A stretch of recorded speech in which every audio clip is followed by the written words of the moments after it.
أعوذ بالله من الشيطان الرجيم.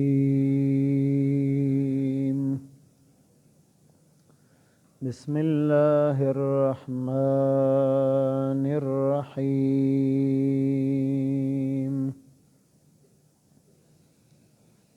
وقلنا يا آدم اسكن أنت وزوجك الجنة وكلا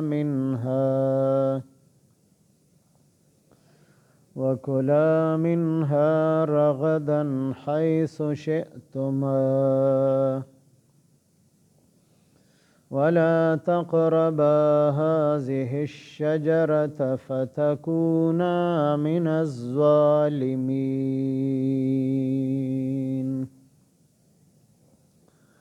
آمنت بالله صدق الله مولانا العظيم.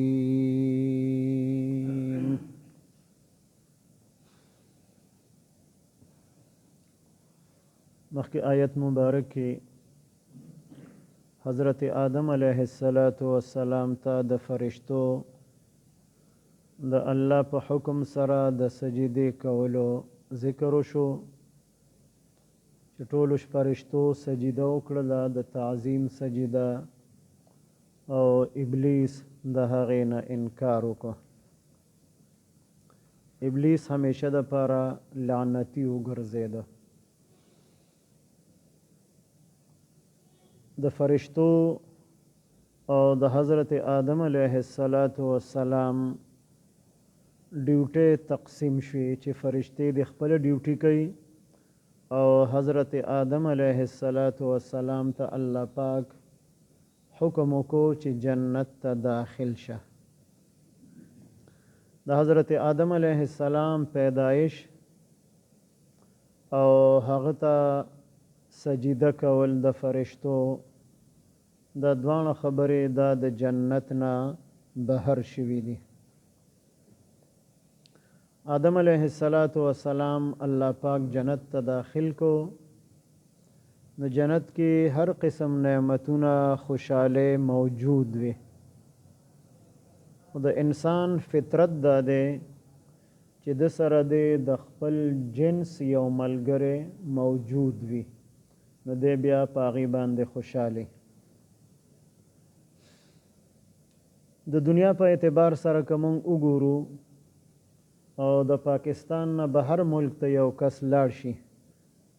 مزدورۍ له لاړ شي، حج د عمرې په سفر باندې لاړ شي او دی یوازې نو دی لږ پریشان وي. که چېرته پاکستانی کس ورته میلو شي، د مردانو د دې صوبې یو کس ورته میلو شي، نو دی پې څومره خوشحاله. دا زما د ملک کس دی، زما د علاقې کس دی. دواړه د یو بل خیال ساتي، د یو بل خدمت کوي، د یو بل رهنمایي کوي، او که یو کمره کې پاتې کېږي نو خوشحاله وي. دا زما د علاقې کس دی، ما سره یو کمره کې ملګری دی. دغه شان حضرت آدم علیه السلام ته په جنت کې هر قسم سهولت حاصلو، خو د خپل جنس ملګری د هغې ضرورت ورته. نو تر هغې پورې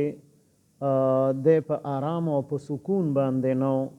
چې تر څو پورې د ته خپل د جنس ملګری نو میلاو شوی. جنت کې خوب کول نشته، ځکه ستړي کېدل نشته دی، محنت مشقت نشته دی. چې انسان له خوب ورځي خو دی ستړی شوی، محنت مشقت یې کړی وي، نو ځکه ورله خوب ورځي. جنت کې خوب نشته دی. خو حضرت آدم علیه السلام یو ځل په یو ځای کې په جنت کې ډډه ولګوله او پرکالي پې راغله، او چې راپاڅېدو نو الله پاک د ده د ګسې پختې نه حضرت حوا بیبي رضی الله تعالی عنها پیدا کړې وه، چې هغه په جنت کې پیدا شوې وه، نو ډېره زیاته ښایسته وه. نو حضرت آدم علیه السلام چې د خوب نه را بیدار شو او وی کتل، نو یوه ښایسته بیبي د ده مخې ته ولاړه ده. نو دی ډېر زیات خوشحاله شو او اراده وکړه چې دی هغې طرف ته ور وړاندې شي. نو الله پاک ورته وحی راولېږله، حکم یې راولېږو چې د دې سره به ته نکاح کې، نو بیا به دې ته وړاندې کېږي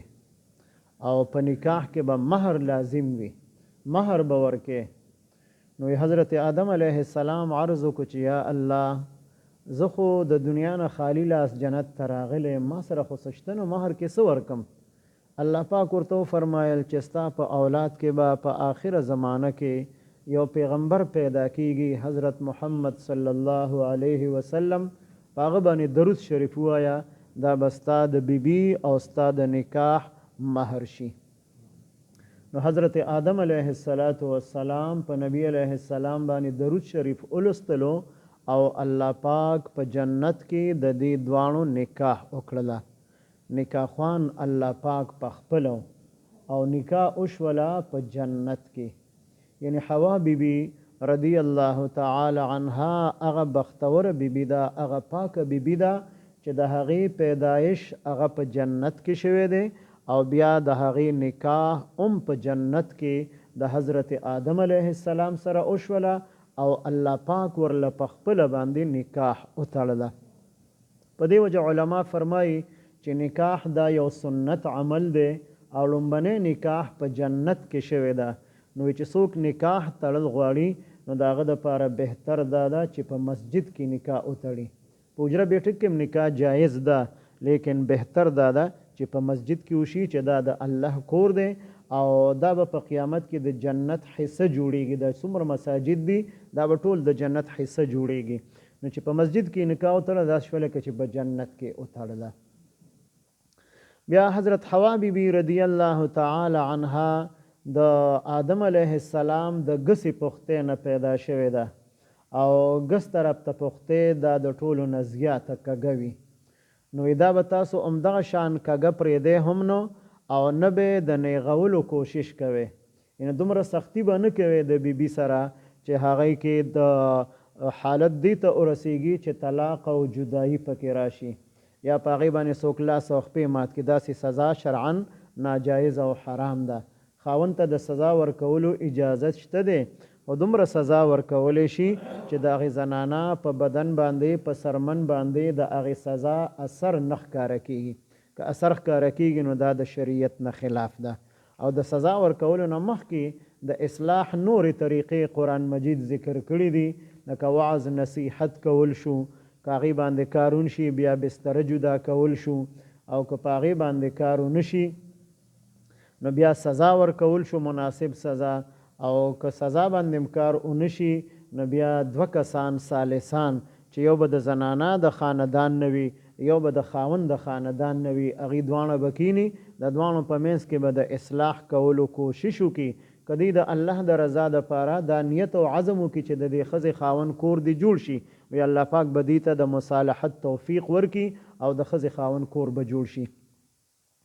نو پښتانه چې دی نو هغې لومبنۍ درجه کې وعظ نصیحت او بستره جدا کېدل په هغې باندې عمل اونکي او ډانګ راواخلي او ښځې ته یې ونیسي نو لاس او خپې پې مات کړي بیا د دوو خاندانو په منځ کې جګړې شروع شي فتنه فساد برپا شي نو دا زناور نه دی چې سړی ورته ډانګ ونیسي او د زناورو په شانتې وهل ټکول ورسره کوي ځکه نبي علیه السلام د دې اجازت ورکړی د وهلو لیکن پخپله د نبی علیه السلام نه بیبیانو ته سزا ورکول دا ثابت نه دي ټول عمر کې یو ځل هم دا ثابت نه دي چې نبی علیه السلام یو بیبي له سپېړه ورکړې ده یا په هغې پسې لښته راغستې ده او په هغې ورله ګزار ورکړې ده د نبي علیه السلام نه ثابت نه دي معلومه شوله چې سزا نه ورکول دا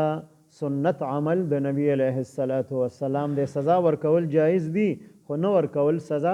هغه سنت طریقه او بهتر عمل دی د نبی علیه السلام نه ثابت دی حضرت مولانا اشرف علی تانوی رحمه الله یو واقعه نقل کړې ده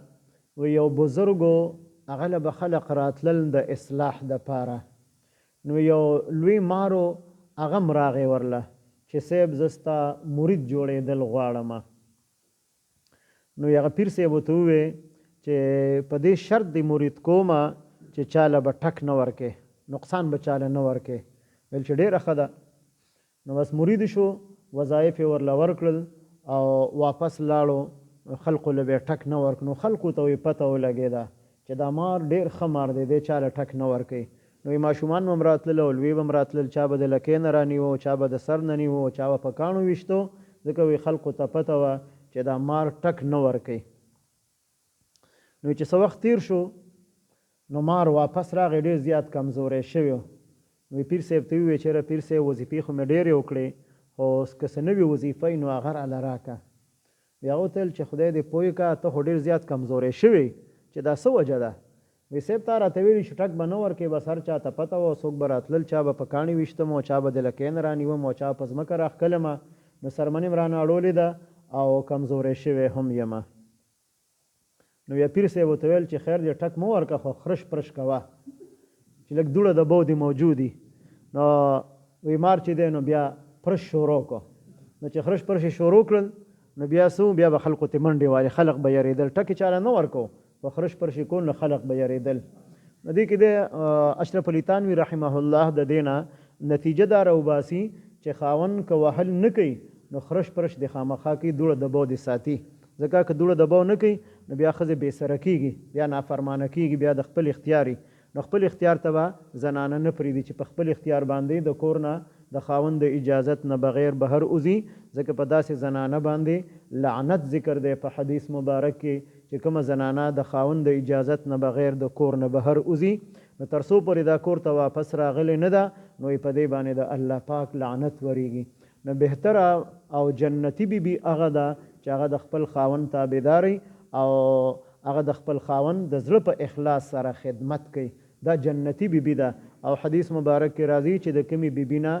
خپل خاوند راضي او خوشحالی او دا بیبي په داسې حال کې وفات شوله نو دا به سیده جنت ته ځي. دا جنتي بیبي ده. او د جنتي بیبیانو چې کوم نور صفات ذکر دي چې هغې کې د مونځ اهتمام کول دي د روژې اهتمام کول دي د خپل حیا عزت خیال ساتل دي نو په هغې کې د خاوند تابعداري یې ذکر کړې ده. څلورم صفت یې ذکر دی چې خاوند دا د خاوند تابعداري نو دا چې په قیامت کې د جنت په کومه دروازه باندې داخلېدل غواړي نو دا به جنت ته داخلېدی شي.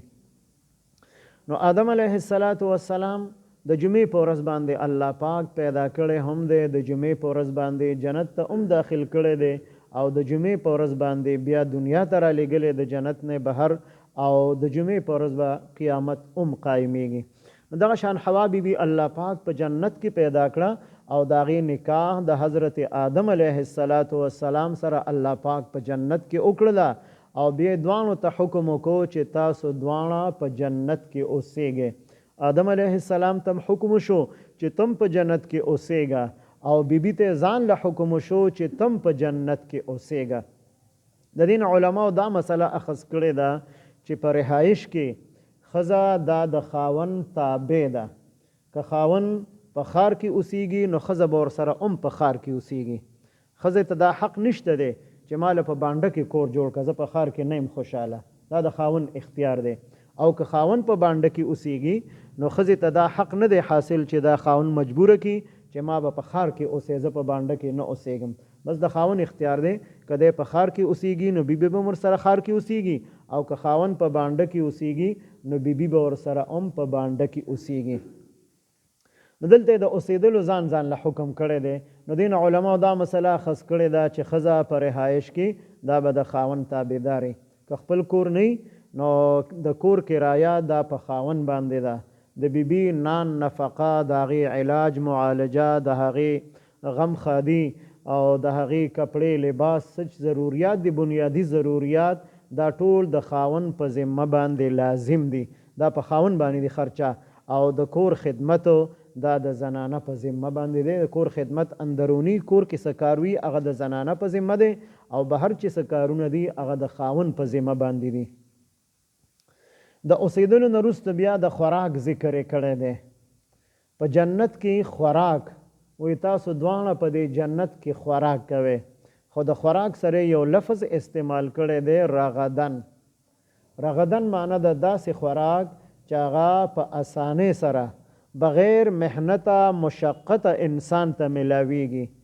او هغه خوراک په دومره ډیر مقدار کې چې په هغې کې د کمی امکان نه وي. داسې خوراک ته داسې سیز ته رغدن په عربی کې دې دپاره استعمالیږي چې دومره خوراک وي چې په اسانۍ سره هم وي او په کثیر مقدار او په ډیر مقدار کې هم وي.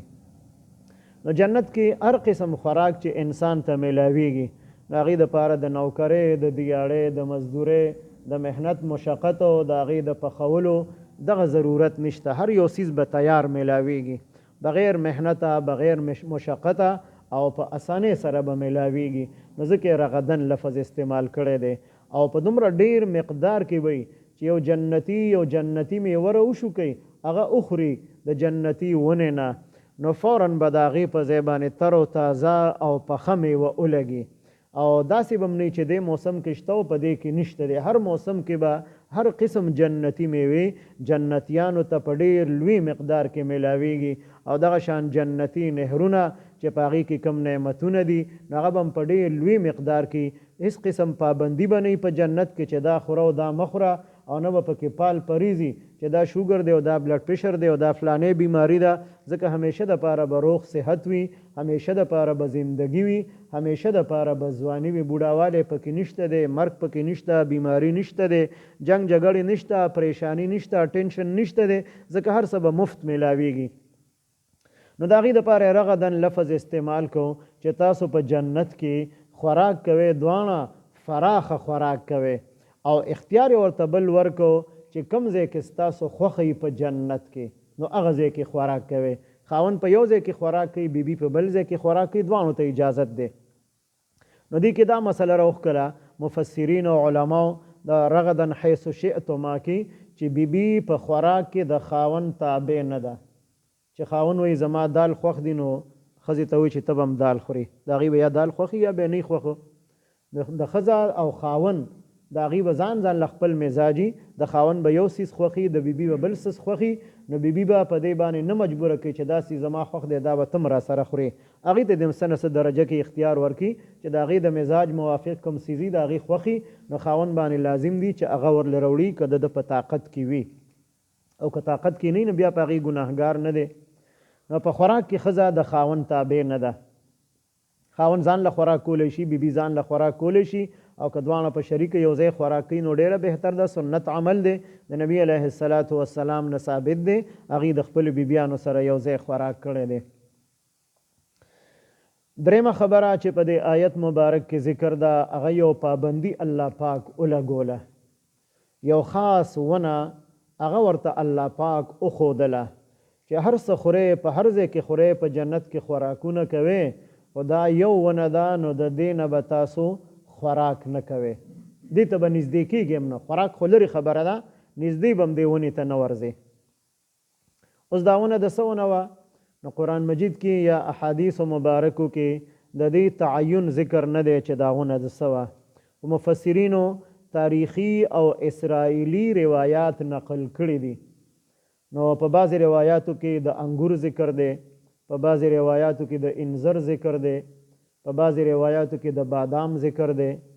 او په بعضې روایاتو کې د املوک ذکر دی. او چې کوم مشهور روایت دی نو هغه د غنم ونه ده. خو دا ټول اسرائیلي روایات دي. قرآن مجید او احادیثو مبارکو نه د دې ثبوت نه میلاویږي. نو تعین د دې که څوک کوي چې دا هم فلانې ونه وه، نو دا به غلط وي، ځکه چې دلته څه تعین نه په قرآن کې ذکر دی او نه په احادیثو مبارکو کې ذکر دی. هر څه چې ونه وه خو یو ونه وه د خوراک. او د هغې نه الله پاک حضرت آدم علیه السلام او حوا بیبي رضی الله تعالی عنها دواړه یې منع کړي چې تاسو به دې ته نږدې کېږئ هم نه، یعنې دا به نه خورئ. او شیطان د آدم علیه السلام په وجه باندې لعنتي وګرځېده، هغه ته یې سجده ونه کړله. نو هغه وخت نه یې زړه کې خبره واچوله چې زه خو جنت ته زما داخله بند شوله، جنت ته داخلېدل زما دپاره رکاوټ دی، پابندي ده په ما باندې. خو زړه کې شیطان وویل چې تا به هم جنت کې پرېږدم نه، تا به هم جنت نه راوباسمه. نو دې دپاره کوشش شروع کړو. نو جنت ته خو دې داخل شوی نو، چې کوم مشهوره خبره د پښتنو کې وي، د مار په خوله کې کېناست او پټ په پټه جنت ته داخل شو، او د مار په خوله کې متیازې وکړې او د هغې نه زهر جوړ شو. دا ټول اسرائیلي روایات دي، د دې څه حقیقت نشته دی. بعضې روایاتو کې دا خبره موجود ده چې حضرت آدم علیه السلام او حوا بیبي د جنت په دروازه کې ولاړو دننه، او ابلیس د جنت په دروازه کې بهر ولاړو. نو دې ته د دغې ونې نشاندهي وکړله چې تاسو د دې کمې ونې نه الله پاک منع کړي یې، نو دې کې دا خاصیت دی که دا تاسو وخوړله الا ان تکونا ملکین، نو تاسو نه به فرشتي جوړ شي، او تکونا من الخالدین. قرآن مجید کې بل ځای کې الله پاک فرمای نو یا به تاسو بیا به همیشه د پاره په دې جنت کې اوسېږئ، او کدام اون خوړه نو د الله پاک اراده داسې ده چې تاسو د جنت نه وباسي او دنیا ته ملیږي. او بیا د الله پاک په نوم باندې قسمونه ورته وکړل،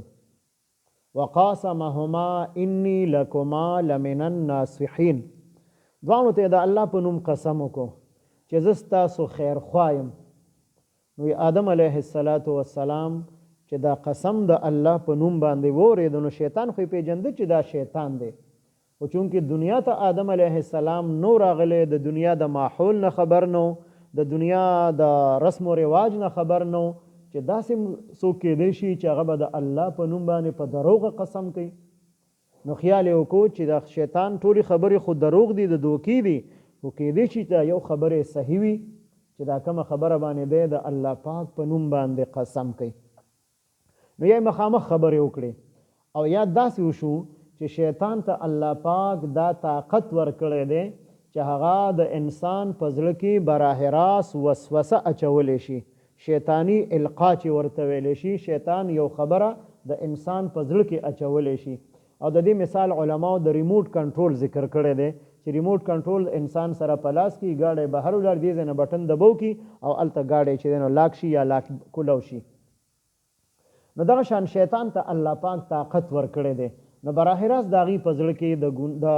دغې خبرې وسوسې واچوله چې د دې کم څیز نه تاسو الله پاک منع کړي، نو که دا تاسو وخوړو همیشه دپاره په جنت کې اوسېږئ. یا ورته داسې وویل چې ابتدا کې دا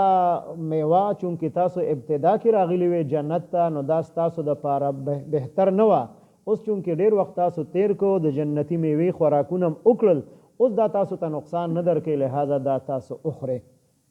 څنګه چې ماشوم پیدا شي هغه له خلق نرم خوراک ورکوي، د مور پی ورکوي، بیا ورو ورو چې زمانه تیریږي نو بیا نور خوراکونه ورته شروع کی. نو شیطان ورته دا خبره په زړه کې واچوله چې تاسو د پاره ابتدا کې خدا خنه و ځکه منع کړی وي، اوس هغه حکم باقی پاتې نه دی، اوس تاسو دا خوړی شي.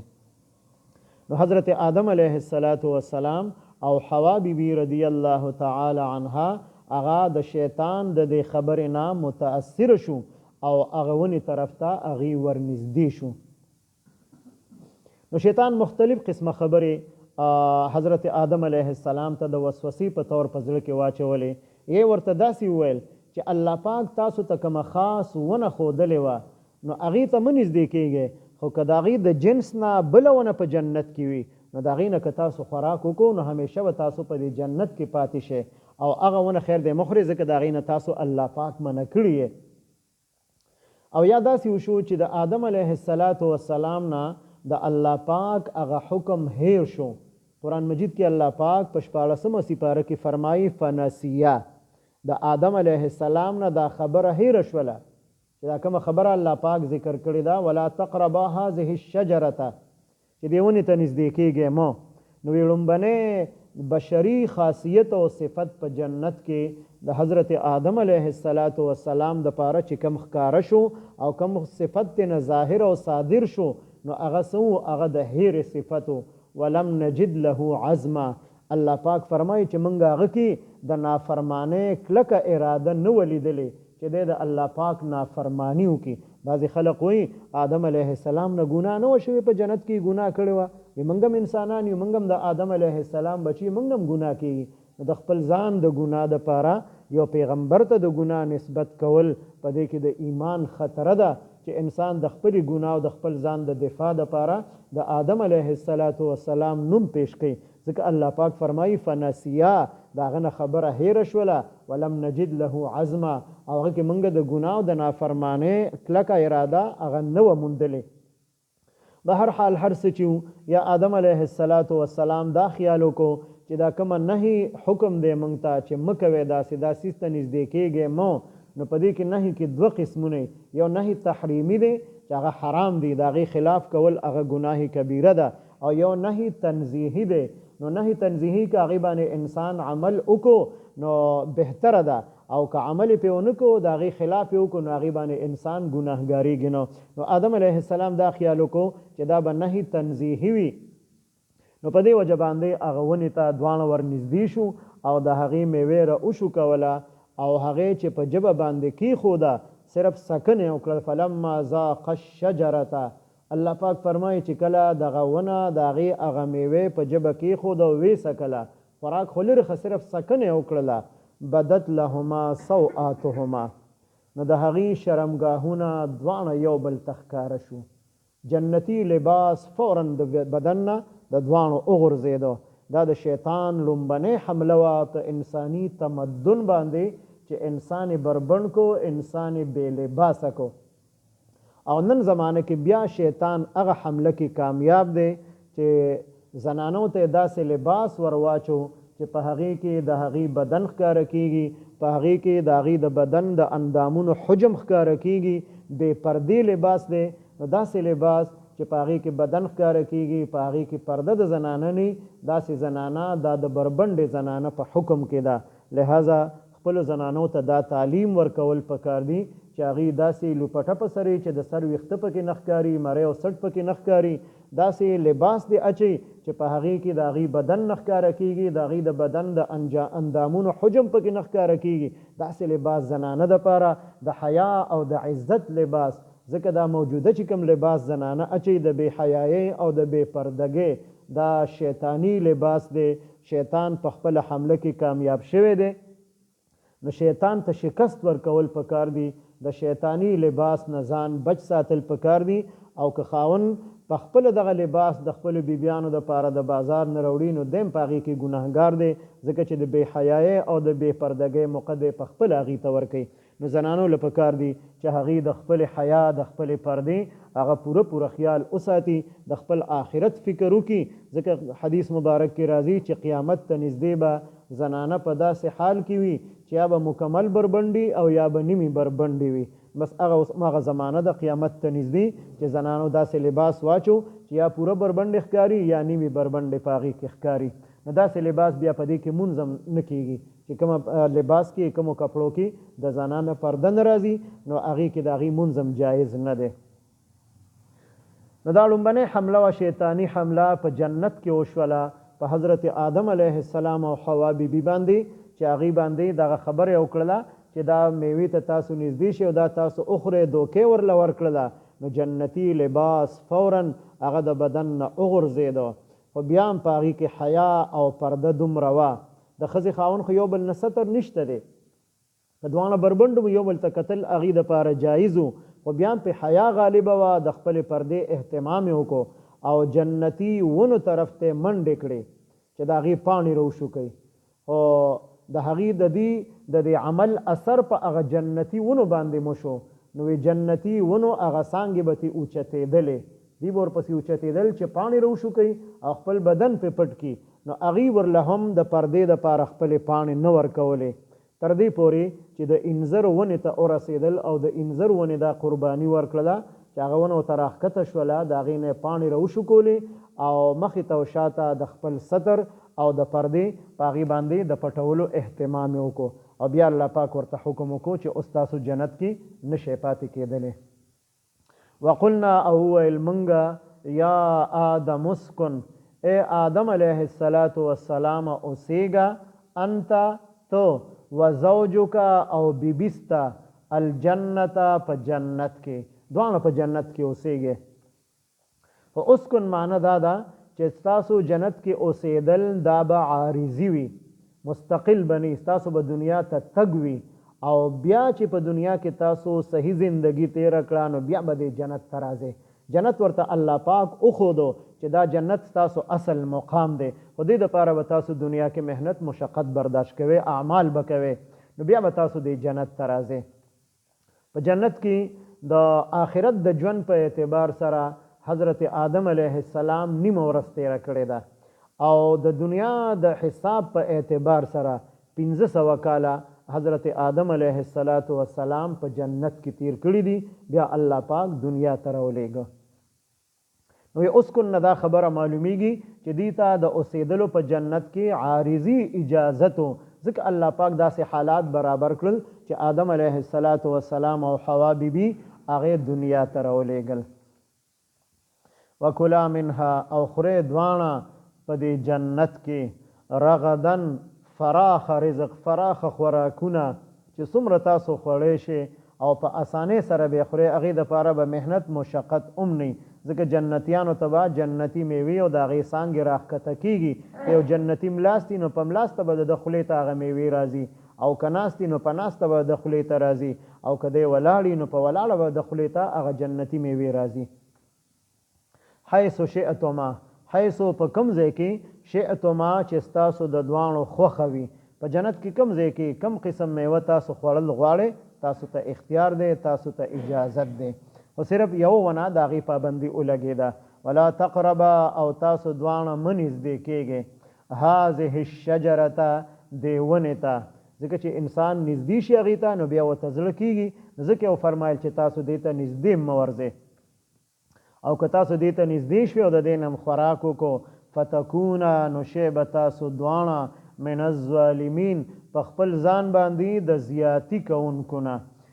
ظالمین لفظ ظالم د ظالم جمع ده، او د انبیاء علیهم السلام په شان کې داسې لفظ استعمالول زمونږ دپاره مناسب نه دي. نو موږ یې ترجمه کوو فتکونه نو شی به تاسو دواړه من الظالمین، په خپل ځان باندې د زیاتی کوونکو نه. دا به تاسو ځان سره زیاتې وکړئ چې تاسو د الله پاک د حکم خلاف وکړئ. وقلنا وویل مونږه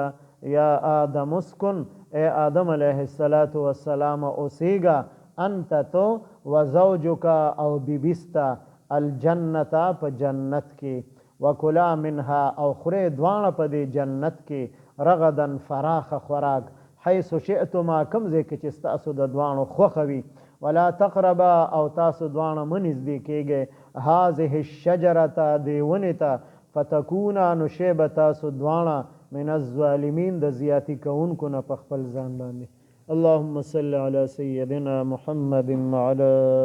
آل سيدنا ومولانا محمد وبارك وسلم. رب اجعلني مقيم الصلاة ومن ذريتي ربنا وتقبل دعاء.